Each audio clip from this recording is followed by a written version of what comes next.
केंद्र सरकार ने संविधान की उलंघना करके कुछ खेती नाल संबंधित कानून बनाए ने। साडा इतराज़ है भी खेती राज्यों का विषय और ये केंद्र सरकार का दखल नहीं होना चाहिए। ये कानूनों तो बाद असी अंदोलन शुरू किया, सरकार ने अपना नवा प्रचार शुरू कर दिता भी असी तो किसानों के भले नहीं बनाए ने। मीटिंग दौरान असी सरकार वालों को पूछा भी दसो किहड़ी जथेबंदी ने तुहानूं कहा भी साडा भला करो, जिहड़ा तुहानूं इन्ना भला करन दा फिक्र पैदा हो गया। फिर वो कहते ने जी असी तां किसान नूं वन नेशन वन मार्केट नाल जोड़िया। तो असी उत्थे भी स्पष्ट किया भी देखो 1974 विच इत्थे जोनल रिस्ट्रिक्शनस हुंदियां सी। उदों किसान अपनी कणक अपना झोना पंजाब तो बाहर नहीं सी लिजा सकते। असी उदों जून तोड़ू मोर्चा लाया, रोपड़ तो नालागढ़ बॉर्डर ते असी 5 किलो कणक सिर ते चक के लेके जाते सी ते पुलिस सानू गिरफ्तार करके कणक की समगलिंग का केस बनाउंदी सी। असी कोर्ट च एडमिट कर लेंदे सी, 40 दिन की सानू कैद हो जाती सी। 1450 किसानों ने कैद कट्टी, 2 किसान शहीद भी होए। उन्होंने दिनों में जस्टिस कुलदीप सिंह बारट ला करके इन्होंने हाईकोर्ट में प्रैक्टिस शुरू की। असी उन्होंने वकील कर लिया तो पंजाब हरियाणा हाईकोर्ट के रिट पाती। उसके बाद 1976 के अक्तूबर च पंजाब हरियाणा हाईकोर्ट ने साढ़े हक फैसला दिता, जिदे हाईकोर्ट ने कहा कि सरकार नूं कोई अधिकार नहीं कि वो मिट्टी नाल मिट्टी होकर पैदा करने वाले किसान उत्ते किसी तरह की पाबंदी ला सकन। ये किसान की अपनी मर्जी है, वो अपनी फसल जिन्नी चाहे जिथे चाहे जदों चाहे देश के किसी भी कोने च ले जाके बेच सकता है। तुसीं उन्होंने स्टॉकिस्ट भी नहीं कह सकते।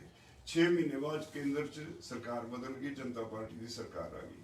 पार्लीमेंट का सब तो पहला रेजोल्यूशन है भाई सारे देश का एक जोन होएगा। तो उसके बाद असी लिखती इस सरकार को कहा बिहार तो मक्की पंजाब आउंदी है, नो रिस्ट्रिक्शन। बिहार तो पैडी पंजाब आउंदी है, नो रिस्ट्रिक्शन। राजस्थान यूपी तो आउंदी है, नो रिस्ट्रिक्शन। असी अपना किन्नों देश के कोने कोने बेचते हैं, देयर इज नो रिस्ट्रिक्शन।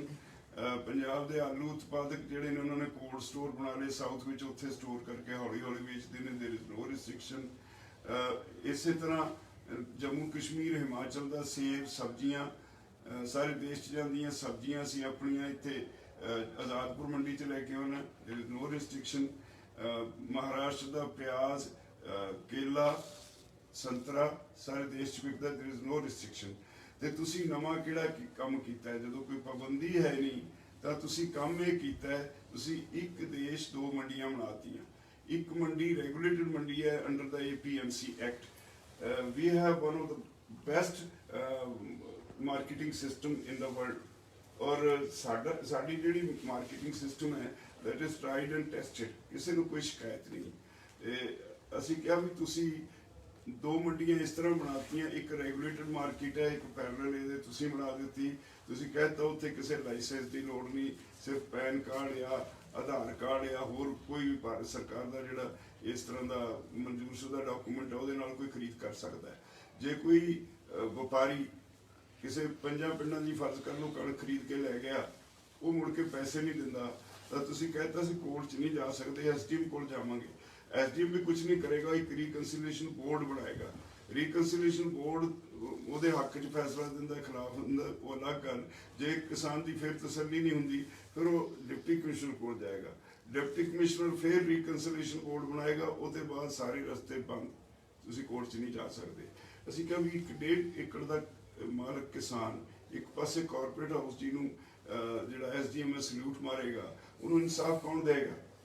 इस करके ये भी तुहाडी जिहड़ी गल है ये गलत है। और फिर असी उन्होंने कहा तुसी इहनूं कहता टैक्स फ्री मार्केट है।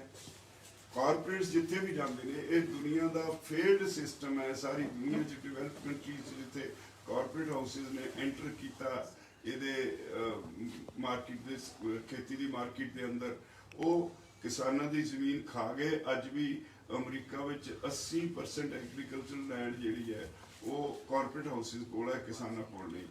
तुसी इत्थे भी कॉरपोरेट एग्रीकल्चर वालों तुसी वध रहे हो। असलीयत यह है कि तुसी किसानों नूं इत्थे मजदूर बना देना चाहुंदे हो। ਜਦੋਂ ਇਹਦੇ ਤੇ ਟੈਕਸ ਨਹੀਂ ਹੋਏਗਾ, ਆਮ ਤੌਰ ਤੇ ਕਾਰਪੋਰੇਟ ਹਾਊਸਿਸ ਜਦੋਂ ਆਪਣੇ ਕੰਪੀਟੀਟਰ ਨੂੰ ਮਾਰਨਾ ਹੁੰਦਾ ਉਹ ਆਪਣਾ ਇੱਕ ਬਜਟ ਰੱਖਦੇ ਆ 500 ਕਰੋੜ 1000 ਕਰੋੜ, ਉਹਦੇ ਨਾਲ ਜਿਹੜਾ ਉਹਦਾ ਕੰਪੀਟੀਟਰ ਹੈ ਉਹਦੇ ਮੁਕਾਬਲੇ ਤੇ ਦੂਸਰੇ ਵੱਧ ਬੈਨੀਫਿਟ ਦੇ ਕੇ ਗਾਹਕ ਉਹਦਾ ਪਟਣਾ ਹੈ। ਤੇ ਜਦੋਂ ਤੁਹਾਡੇ ਜਿਹੜਾ ਮੰਡੀ ਦੇ ਵਿੱਚ ਜਾਏਗਾ ਉਹਨੂੰ 8.5% ਟੈਕਸਿਸ ਦੀ ਛੋਟ ਹੋਗੀ ਜਿਹੜੇ APMC ਮਾਰਕੀਟ ਲੱਗੇ ਹੋਏ ਆ। ਇਹਦਾ ਮਤਲਬ ਅੱਜ ਦੇ ਭਾਅ ਦੇ ਹਿਸਾਬ ਨਾਲ 164 ਰੁਪਏ ਕੁਇੰਟਲ ਕਣਕ ਦੇ ਉੱਤੇ ਟੈਕਸ ਦੀ ਛੋਟ ਹੈ। ਉਹ ਕੀ ਕਰੇਗਾ, 64 ਰੁਪਏ ਸਾਨੂੰ ਦੇਗਾ, ਅਸੀਂ ਲਾਲਚ ਵਿੱਚ ਆਪਣੀ ਕਣਕ ਉੱਥੇ ਵੇਚਾਂਗੇ, 100 ਰੁਪਏ ਉਹਨੂੰ ਫੇਰ ਬਚ ਰਹੇਗਾ। ਔਰ ਜਿਹੜਾ ਅੰਦਰ ਬੈਠਾ ਪੁਰਾਣਾ ਉੱਥੇ ਮੰਡੀ ਦੇ ਵਿੱਚ ਆੜਤੀ ਬੈਠਾ ਹੈ ਉਹ 1 ਸਾਲ ਉਡੀਕੇਗਾ, 2 ਸਾਲ ਉਡੀਕੇਗਾ, 3 ਸਾਲ ਉਡੀਕੇਗਾ। ਇਦੋਂ ਬਾਅਦ ਜਦ ਤੱਕ ਫਸਲ ਨਹੀਂ ਜਾਣੀ, ਉਹਦੀ ਕਪੈਸਿਟੀ ਨਹੀਂ, ਉਹ ਸਫਾ ਮਲੇਟ ਜਾਣਗੇ ਤੇ ਉਹਦੇ ਬਾਅਦ ਫਿਰ ਇਹ ਆਪਣੇ ਗਜੀ ਨਾਪਣਗੇ, ਮਾਰਕੀਟ ਨੂੰ ਐਕਸਪਲੈਟ ਕਰਨਗੇ। ਇੱਕ ਉਹ ਕਹਿੰਦੇ ਨੇ ਜੀ ਵਿਚੋਲੀਆ, ਤੇ ਸਾਡਾ ਸਵਾਲ ਸੀ ਵੀ ਦੱਸੋ ਵਿਚੋਲੀਏ ਦੀ ਡੈਫੀਨੇਸ਼ਨ ਕੀ ਹੈ। ਪੰਜਾਬ 'ਚ ਆੜਤੀ ਜਿਹਨੂੰ ਤੁਸੀਂ ਵਿਚੋਲੀਆ ਕਹਿੰਦੇ ਹੋ ਅਸਲ 'ਚ ਸਰਵਿਸ ਪ੍ਰੋਵਾਈਡਰ ਹੈ। ਅਸੀਂ ਜਾਣਦੇ ਹਾਂ ਸਾਡੀ ਟਰਾਲੀ ਲਹਾਉਂਦਾ ਹੈ, ਉਹਦੀ ਸਫਾਈ ਕਰਾਉਂਦਾ ਹੈ, ਉਹਦਾ ਭਾਅ ਲਵਾਉਂਦਾ ਹੈ, ਉਹਦਾ ਵਜ਼ਨ ਕਰਾ ਕੇ ਬੋਰੀਆਂ 'ਚ ਪਾਉਂਦਾ ਹੈ, ਉਹ ਤੋਂ ਬਾਅਦ ਉਹ ਫਿਰ ਲੈ ਕੇ ਮਾਲ ਭੁਗਤਾਉਂਦਾ ਪਰਚੇਜ਼ਿੰਗ ਏਜੰਸੀ ਨੂੰ, ਉਹ ਤੋਂ ਪੇਮੈਂਟ ਲੈ ਕੇ ਸਾਨੂੰ ਦਿੰਦਾ। ਜੇ ਤਾਂ 1500 ਰੁਪਏ ਸਾਤੋਂ ਖਰੀਦ ਕੇ ਕਣਕ 1925 ਨੂੰ ਵੇਚੇ ਫਿਰ ਤਾਂ ਵਿਚੋਲੀ ਹੈ। ਜੇ 1925 ਨੂੰ ਵਿਕੀ, 1925 ਦੇ ਬਿੱਲ ਬਣੇ, 1925 ਸਾਨੂੰ ਲੈ ਕੇ ਦਿੱਤੇ, ਫਿਰ ਉਹ ਵਿਚੋਲੀਆ ਕਿੱਥੋਂ ਹੋਇਆ? ਹੀ ਸਰਵਿਸ ਪ੍ਰੋਵਾਈਡਰ। ਇਨਫੈਕਟ ਕੇਂਦਰ ਸਰਕਾਰ ਨੂੰ ਆਪ ਵਿਚੋਲੀਆਂ ਨਾਲ ਰਹਿਣ ਦੀ ਆਦਤ ਪੈ ਗਈ, ਇਸ ਕਰਕੇ ਉਹਨਾਂ ਦੇ ਮੂੰਹ ਵਿਚੋਲੀਆ ਚੜਿਆ। ਅਸੀਂ ਉਹਨਾਂ ਨੂੰ ਕਿਹਾ ਤੁਹਾਡੇ ਕੋਲ ਡਿਫੈਂਸ 'ਚ ਵਿਚੋਲੀਏ ਨੇ, ਇੰਪੋਰਟ ਐਕਸਪੋਰਟ 'ਚ ਵਿਚੋਲੀਏ ਨੇ, ਤੁਹਾਡੇ ਕਾਮਰਸ ਵਿੱਚ ਵਿਚੋਲੀ ਨੇ, ਹਰ ਸੌਦੇ ਦੇ ਵਿੱਚ ਤੁਹਾਡੇ ਵਿਚੋਲੀ ਹੁੰਦੇ ਨੇ, ਇਸ ਕਰਕੇ ਤੁਸੀਂ ਵਿਚੋਲੀਏ ਦਾ ਰਾਮ ਰੌਲਾ ਪਾਇਆ ਹੋਇਆ। ਤੋ ਇਹ ਤੋਂ ਵੀ ਅਗਲੀ ਗੱਲ, ਜਦੋਂ ਅਸੀਂ ਕਿਹਾ ਵੀ ਤੁਸੀਂ ਇਹ ਜਿਹੜਾ ਸਾਡਾ ਹੱਕ ਖੋਲਿਆ ਕੋਰਟ ਵਿੱਚ ਅਸੀਂ ਜਾ ਨਹੀਂ ਸਕਦੇ, ਤਾਂ ਜਿਹੜਾ ਰੀਕਨਸਿਲੀਏਸ਼ਨ ਬੋਰਡ ਬਣੇਗਾ ਉਹ ਜਿਹਦੀ ਸਰਕਾਰ ਹੋਏਗੀ ਉਹਦਾ ਬਣੇਗਾ। ਇਹਦੇ 'ਚ ਪੋਲਿਟਿਕਸ ਆ ਜਾਏਗੀ। ਅੱਜ ਕਾਂਗਰਸ ਦੀ ਹਕੂਮਤ ਹੈ, SDM ਨੇ ਬੋਰਡ ਬਣਾਉਣਾ ਹੈ, ਕਾਂਗਰਸ ਦਾ ਬੋਰਡ ਬਣੇਗਾ। ਕੱਲ ਨੂੰ ਅਕਾਲੀਆਂ ਦੀ ਹੋਏਗਾ, ਅਕਾਲੀਆਂ ਦਾ ਬੋਰਡ ਬਣੇਗਾ। ਫਿਰ ਹੈ ਤਾਂ ਪੈਸਿਆਂ ਦਾ ਲੈਣ ਦੇਣ ਹੋ ਜਾ ਕਰੇਗੀ ਫਿਰ ਇੱਥੇ ਰਾਜਨੀਤੀ। ਤੋਂ ਇਹ ਤੁਹਾਡਾ ਇਹ ਕਨਸੈਪਟ ਜਿਹੜਾ ਕਿਸੇ ਤਰ੍ਹਾਂ ਕਿਸਾਨ ਨੂੰ ਸੂਚੀ ਕਰਦਾ।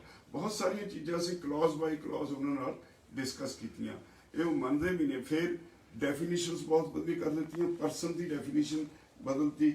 ਪਰਸਨ ਦੀ ਡੈਫੀਨੇਸ਼ਨ ਜਿਹੜੀ APMC ਮਾਰਕੀਟ 'ਚ ਹੈ ਉਹਦੇ 'ਚ ਲਿਖਿਆ ਵੀ ਸਟੇਟ ਦੀਆਂ ਤੇ ਸੈਂਟਰਲ ਗਵਰਨਮੈਂਟ ਦੀਆਂ ਉਹ ਏਜੰਸੀਆਂ ਜਿਹੜੀਆਂ ਅਨਾਜ ਖਰੀਦਣਗੀਆਂ ਉਹਦੇ ਵਿੱਚ ਇਨਕਲੂਡਡ ਨੇ। ਜਿਹੜਾ ਇਹਨਾਂ ਨੇ ਨਵਾਂ ਐਕਟ ਲਿਆਂਦਾ ਉਹਦੇ ਵਿੱਚ ਇਹਨਾਂ ਨੇ ਬਾਹਰ ਕੱਢ ਦਿੱਤੀਆਂ। ਇਹਦਾ ਮਤਲਬ ਇਹ ਹੈ ਵੀ ਇਹ ਸਰਕਾਰ ਇਹ ਤੋਂ ਆਪ ਭੱਜ ਜਾਣਾ ਚਾਹੁੰਦੀ ਹੈ, ਕਾਰਪੋਰੇਟਸ ਵਾਸਤੇ ਮੰਡੀ ਦੇ ਦੇਣਾ ਚਾਹੁੰਦੀ ਹੈ। ਇੱਕ ਦੂਸਰੀ, ਸਾਡੇ ਕੋਲ CACP ਦੀਆਂ 2 ਰਿਪੋਰਟਾਂ ਸੀ। ਇੱਕ ਪਹਿਲੀ ਰਿਪੋਰਟ ਵਿੱਚ ਉਹ ਕਹਿੰਦੇ ਆ ਵੀ ਜੀ ਸਰਕਾਰ ਨੂੰ ਆਪਣੀ ਓਪਨ ਐਂਡ ਪਾਲਿਸੀ ਹੈ ਜਿਹੜੀ ਪ੍ਰੋਕਿਊਰਮੈਂਟ ਦੀ, ਉਹਦੇ ਚੋਂ ਬਾਹਰ ਆ ਜਾਣਾ ਚਾਹੀਦਾ ਹੈ।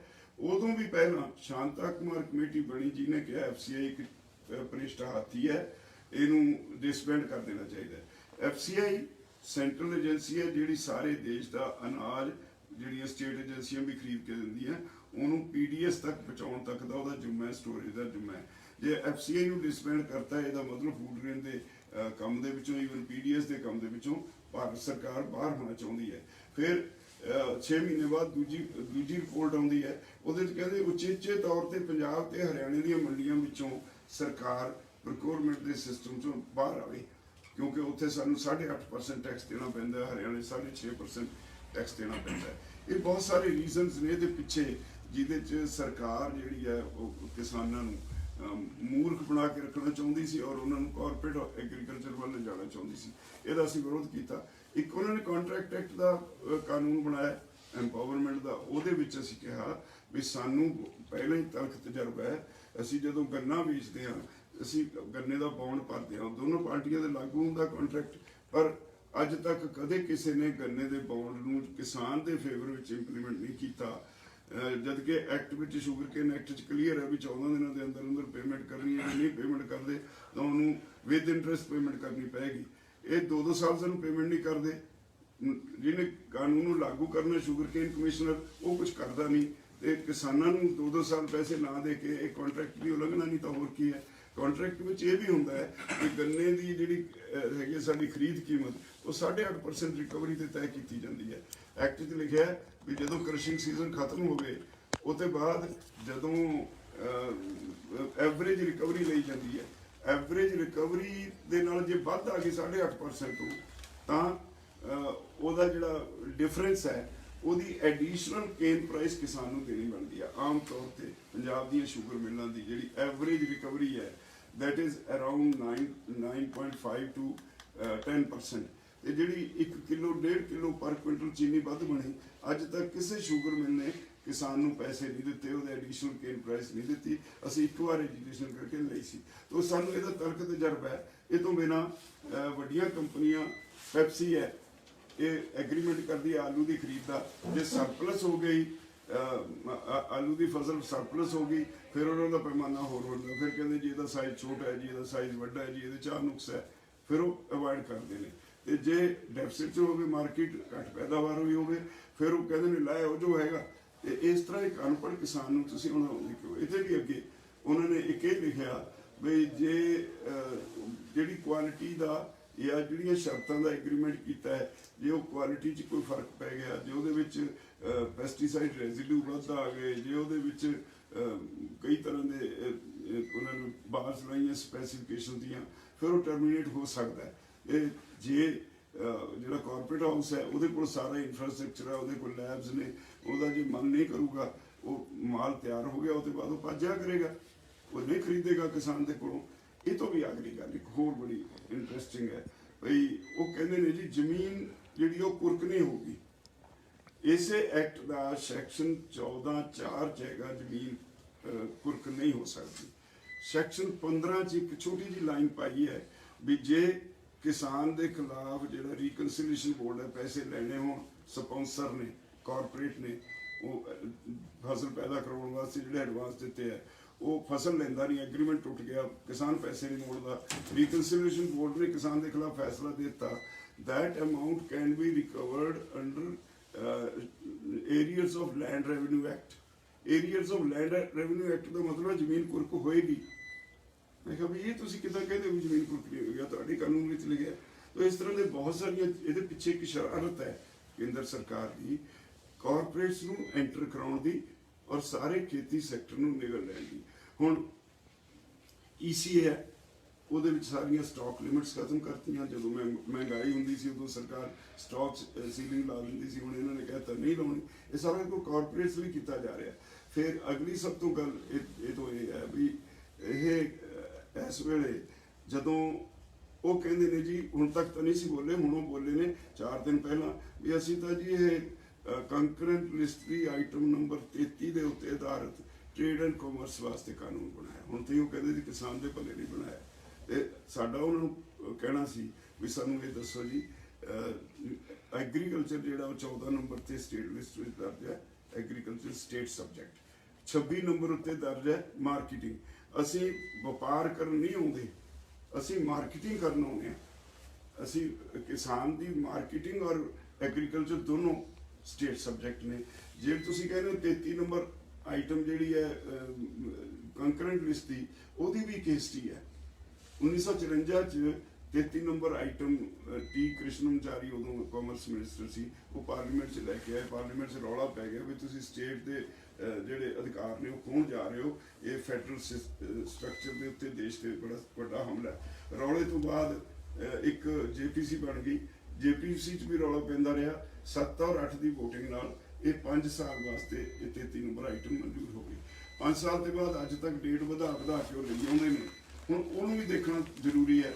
ਜਿਹੜੀ 7th ਸ਼ਡਿਊਲ ਵਿੱਚ ਫੂਡ ਸਟਫ ਦੀ ਡੈਫੀਨੇਸ਼ਨ ਦਿੱਤੀ ਹੈ, ਇਹਨਾਂ ਨੇ ਜਿਹੜਾ ਹੁਣ ਨਵਾਂ ਕਾਨੂੰਨ ਬਣਾਇਆ ਉਹਦੇ ਵਿੱਚ ਡੈਫੀਨੇਸ਼ਨ ਬਦਲਤੀ। ਫੂਡ ਸਟਫ ਦੀ ਡੈਫੀਨੇਸ਼ਨ ਬੜਾ ਕਲੀਅਰ ਲਿਖਿਆ, ਉਹਦੇ 'ਚ ਹਾਲੇ ਕੋਈ ਸੋਧ ਨਹੀਂ ਕੀਤੀ। ਉਹਦੇ 'ਚ ਬੜਾ ਕਲੀਅਰ ਲਿਖਿਆ ਹੈ ਕੋਈ ਕਿਸਾਨ ਜੋ ਪੈਦਾ ਕਰਦਾ ਹੈ, ਜੋ ਉਹ ਫੂਡ ਗ੍ਰੇਨਸ ਨੇ, ਜਿਹੜਾ ਪ੍ਰੋਸੈਸ ਹੋ ਜਾਂਦਾ ਦੈਟ ਇਜ਼ ਫੂਡ ਸਟਫ। ਅਸੀਂ ਵੀ produce wheat, atta is food stuff, we produce paddy, rice is food stuff.